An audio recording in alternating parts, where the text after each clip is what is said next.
नमस्ते एवरीबॉडी। आज हम लोग एसएससी सीएचएसएल के ऊपर कुछ बहुत ही इंपॉर्टेंट क्वेश्चंस लेके डिस्कस करने वाले हैं। एक्चुअली ये जो सारा क्वेश्चंस आज हम लोग डिस्कस करने वाले हैं, ये सब क्वेश्चंस में कुछ ना कुछ थोड़ा बहुत क्या होता है कि 25 क्वेश्चंस में से कुछ क्वेश्चन थोड़ा अलग तरह का होता है, तो वही क्वेश्चंस आज हम लोग इस वीडियो के दौरान डिस्कस करेंगे। पूरा वीडियो के साथ जुड़ा रहिए और देखिए कि कैसे हम लोग इजीली कुछ भी अलग तरीके का भी कुछ भी सॉल्व हो उसको आराम से कर सकते हैं। किस वे, किस मेथड, किस प्रोसेस से उसको सॉल्व किया जा रहा है, जरूर आप लोगों के लिए ये बहुत ही फायदेमंद होगा। ठीक है, चलते हैं आज का पहला क्वेश्चन की तरफ। आज का पहला क्वेश्चन क्या है? a plus B equal to 8 and a plus B दे दिया गया है, कितना दिया है? 8 गिवन है ये। ठीक है, उसके साथ दिया है ये वाला पोर्शन, देखिए a square a plus a square b plus b plus A B square, इसका वैल्यू कितना है? 128 है। अब देखिए ध्यान से, अगर a प्लस बी का वैल्यू हमें पता है तो हम लोग यहां से a प्लस बी का एक फैक्टर निकल सकते हैं, है ना। कैसे निकालेंगे? इजीली ये वाला पार्ट से a प्लस बी का फैक्टर निकाल सकते हैं। कैसे? ये a और b को एक तरफ ले लीजिए, a प्लस बी, और a स्क्वायर b के साथ आप लोग ए बी स्क्वायर को ले लीजिए, तो मिला के क्या आ रहा है? 128। तो यहाँ पे a प्लस बी एक आया और दूसरा पार्ट कौन सा आया? दूसरा पार्ट आ गया ए बी कॉमन लेके, यहाँ पे भी आपका a प्लस बी मिल रहा है।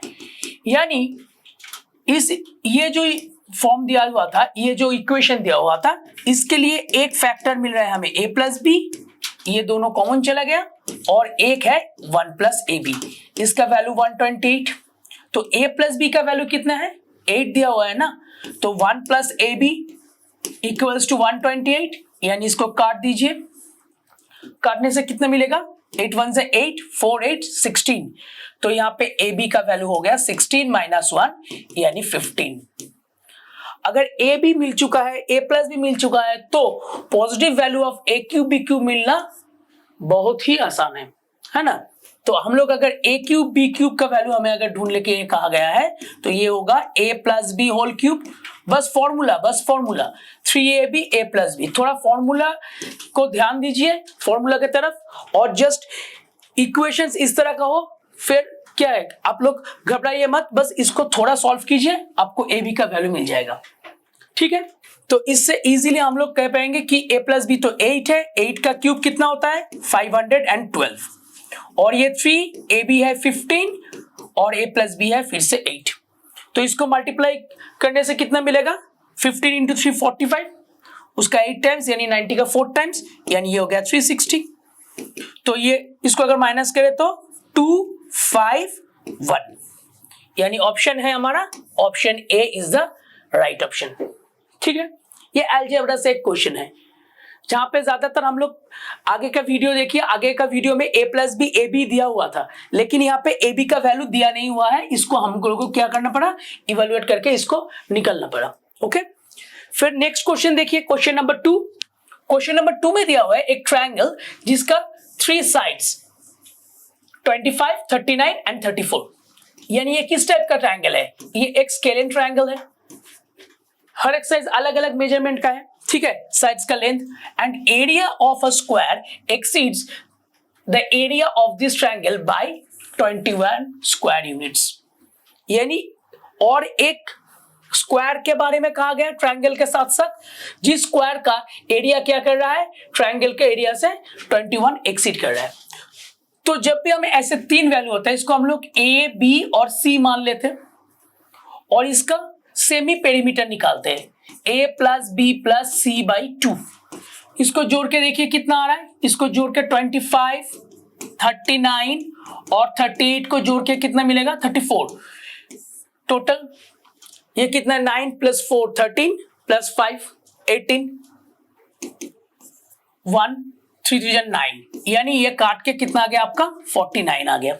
ये थोड़ा कैलकुलेशन बेस्ड है, लेकिन कुछ तो मेंसुरेशन कैलकुलेशन बेस्ड रहेगा ही ना, तो इसके लिए थोड़ा कैलकुलेशन करना पड़ेगा, इतना भी टफ कैलकुलेशन भी नहीं देते एसएससी में, बस हम लोग को थोड़ा धीरज रख के कैलकुलेशन करना है। 49, तो इसका एरिया कितना आ जाएगा, एस माइनस ए, ये होता है formula, S minus B S minus C, ये आप दिमाग में ध्यान रखिए और बस यहाँ पे लिखिए 49 एस का वैल्यू, एस माइनस ए मतलब 49 से 25 को माइनस करना है पहले, यानी मिलेगा कितना 24, 49 से फिर 39 को माइनस करना है यानी 10, और s माइनस सी मतलब 34 को माइनस करना है तो कितना मिलेगा 15, इसका फैक्टर हो रहा है 7 into 7, इसका फैक्टर कितना होगा 2 मतलब रहा कितना 12, 24 के लिए कर रहा हूं 2 मतलब रहा कितना 12 रहा, तो और 2 और 2 into 2 into 2 into 3 होगा, इसका होगा 2 into 5 और 15 का 10 के लिए क्या 2 into 5,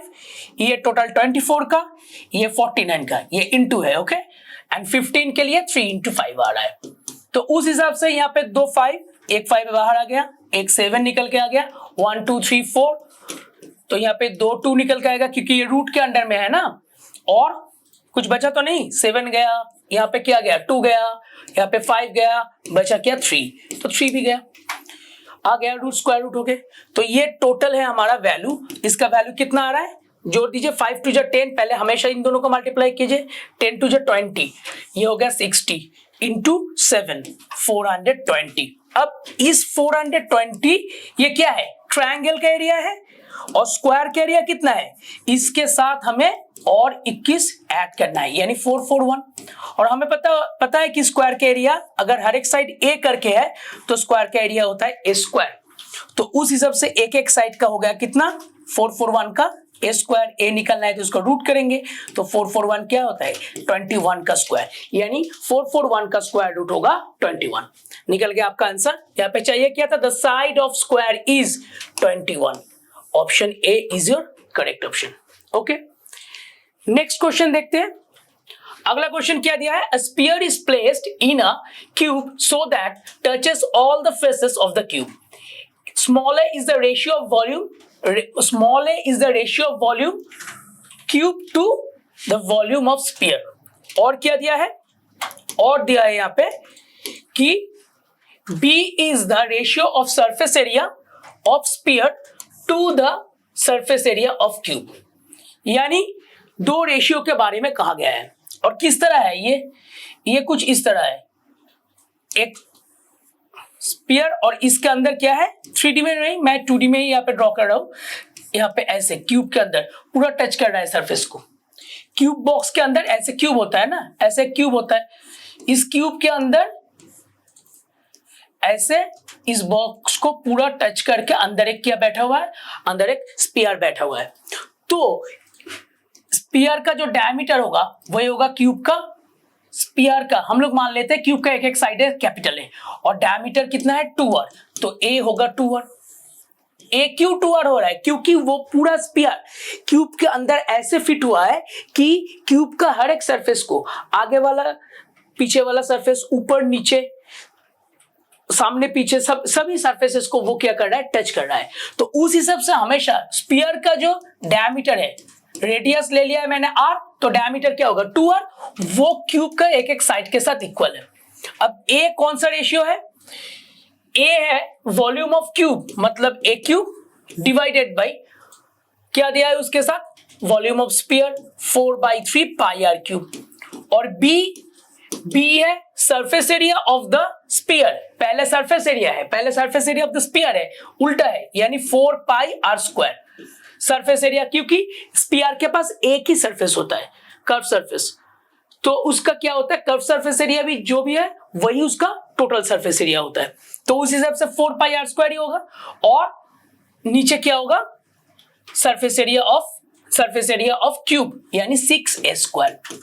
बस हमें क्या करना है ए बी को मल्टीप्लाई करना है, क्योंकि यहाँ पे पूछा है then find the value of A B का वैल्यू पूछा गया है, ठीक है, ए बी का वैल्यू पूछा गया है तो हम लोग ए बी का वैल्यू निकाल लेंगे, तो ए बी का वैल्यू ए इंटू बी करना है हमें, तो A cube by 4/3 pi R cube, simply हम तो शुरू ही करेंगे यहां से ना, और ये हम लोग क्या, ये हम लोग दिमाग में सोच के ये कंक्लूजन आ रहा है, इसको जस्ट कहीं पे भी राइट डाउन करके लिख लीजिए या फिर दिमाग में रखिए।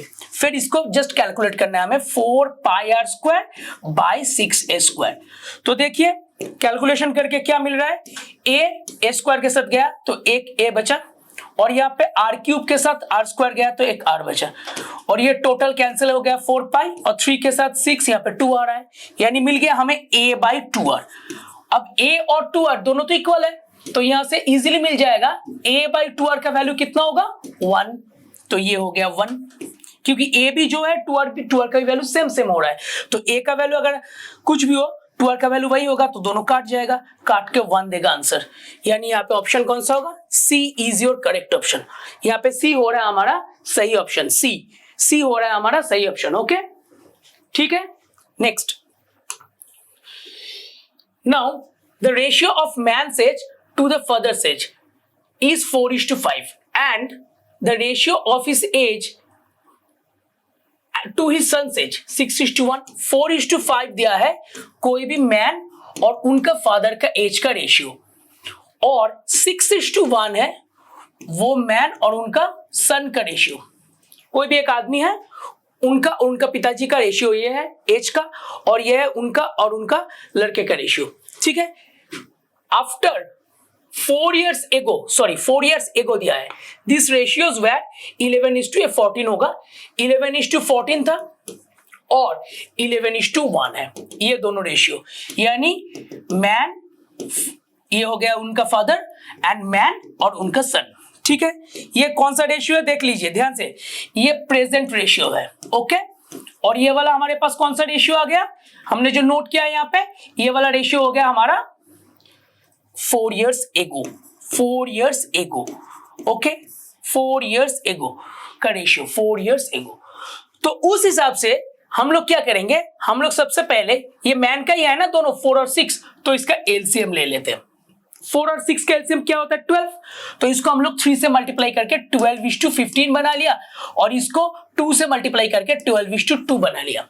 अब बहुत ध्यान से देखिए 11:14, 11:15, तो यहाँ पे 1 यूनिट करके ज्यादा है, और ये 11:1 और ये 11:2, यहाँ पे भी 1 यूनिट करके ज्यादा है। यहाँ पे अगर हम लोग बना ले present ratio man, father and his son, तो ये क्या आ रहा है 12, 15 एंड 2। ठीक है, ये प्रेजेंट का, और 4 years ago अगर हम लोग देखें मैन, फादर और उनका सन, तीनों का रेशियो कितना आ रहा है 11, 14 एंड 1। ठीक है, तो यहाँ पे 1 यूनिट करके जो फासला बन रहा है, यहाँ पे जो आ रहा है, यहाँ पे हम लोग क्या देख सकते हैं 1 यूनिट का मतलब रेशियो में 4 years के इक्वल है। और हम लोग को पूछा क्या गया है, then find the ratio of grandfather and grandson 12 years from now will be. 12 years मतलब 12 साल बाद।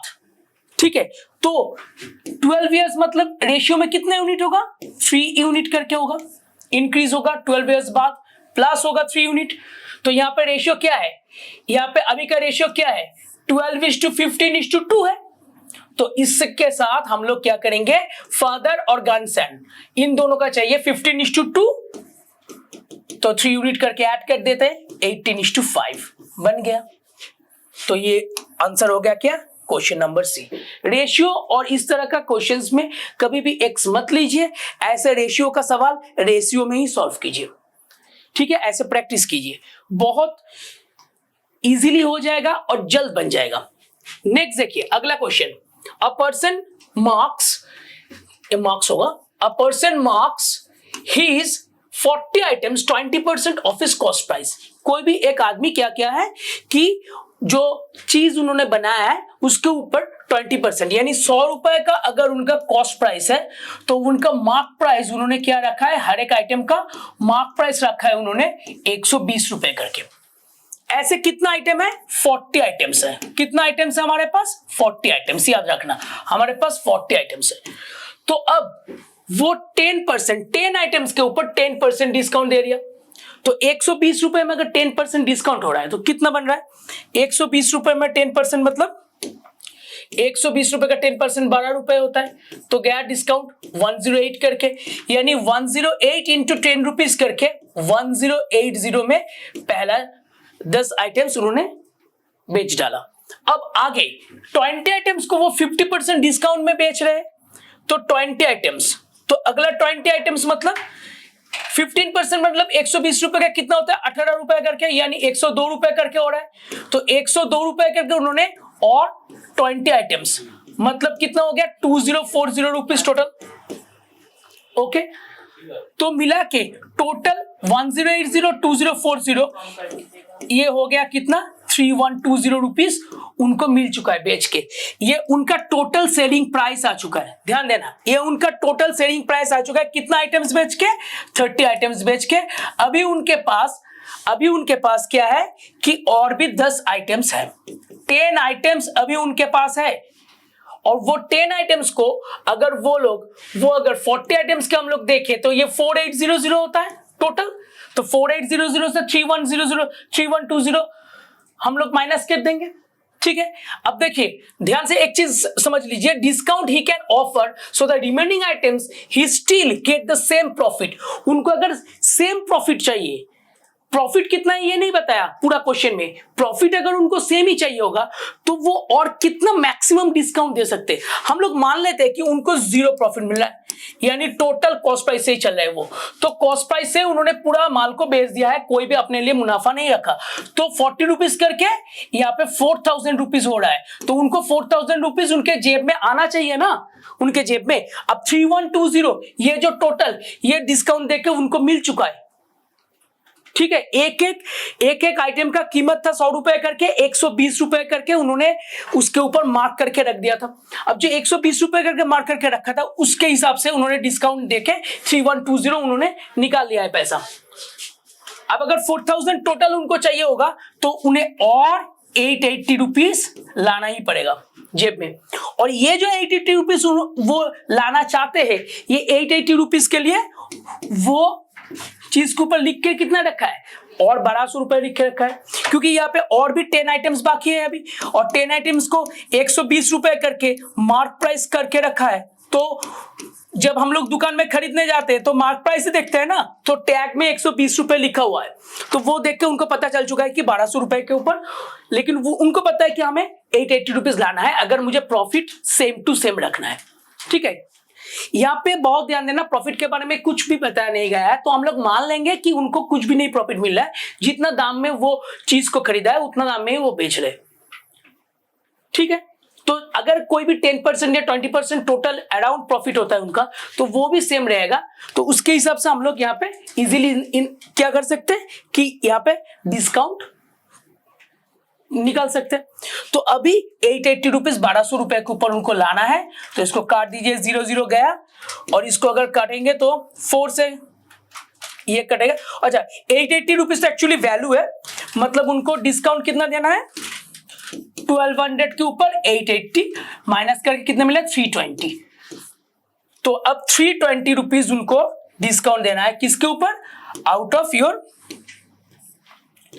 1200 100। इसको काट दीजिए तो ये आ रहा है कितना, ये यहाँ पे आ रहा है 4 से, और यहाँ पे भी गया 4 से, तो 80/3 नियर अबाउट। इसको अगर कैलकुलेट किया तो 26.67 6666 ऐसे चलता रहेगा। तो मैक्सिमम वो 26% का प्रॉफिट वो क्या कर सकते हैं, 26% का प्रॉफिट वो मैक्सिमम दे सकते हैं, ठीक है। ऐसे हम लोग अगर यहाँ पे बेसिक क्या है, बेसिक यही है कि कॉस्ट प्राइस जो दिया हुआ है, मार्क प्राइस एक दिया हुआ है, लेकिन प्रॉफिट के बारे में कुछ कहा नहीं।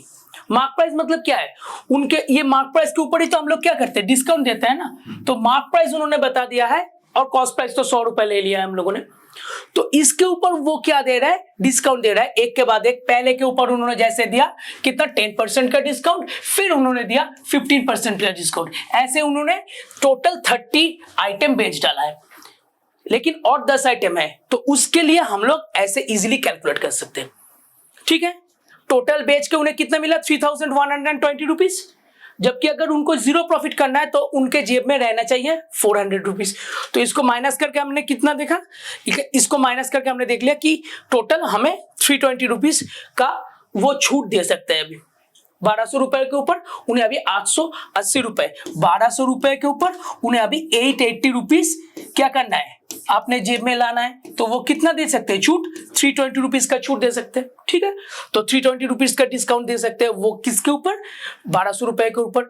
तो परसेंटेज कितना क्या, 26% के अराउंड मैक्सिमम दे सकते हैं। ओके, तो ये कुछ क्वेश्चंस था जो कि एसएससी में पूछा गया था और बहुत ही ये सब क्वेश्चन थोड़ा अलग टाइप का है। एसएससी में नेचुरली वन लाइनर क्वेश्चंस होता है, लेकिन ये सारा क्वेश्चंस भी एसएससी 2019-20 में आ चुका है, जो कि थोड़ा अलग किस्म का क्वेश्चंस है। और बहुत इस तरह का क्वेश्चन अगर आ गया, थोड़ा हो सकता है कि हम लोग क्या हो जाए कि थोड़ा कैलकुलेशन करने के बाद सम को छोड़ दे, हॉल में मत कीजिए, थोड़ा प्रैक्टिस कीजिए, ये इजीली बन जाएगा। क्योंकि जो कुछ क्वेश्चंस ऐसे आप लोगों का देखते ही बन रहा है, वहां पे आपको जो टाइम सेविंग्स हो रहा है ना टाइम का, वो टाइम आप लोग यहाँ पे इन्वेस्ट कर सकते हैं। तो ज्यादा से ज्यादा प्रैक्टिस कीजिए ताकि आप लोग का टाइम बचे। और कुछ भी अगर इस वीडियो के रिगार्डिंग या फिर आगे जो वीडियो चल रहा है, कुछ भी आपको चाहिए, किस तरह का वीडियो चाहिए, कुछ भी बताना हो, कुछ भी प्रॉब्लम हो, तो जरूर कमेंट बॉक्स में कमेंट कीजिए। ओके, और जुड़े रहिए, अगला वीडियो फिर आएगा, नेक्स्ट वीडियो, और देखते रहिए। Thank you so much.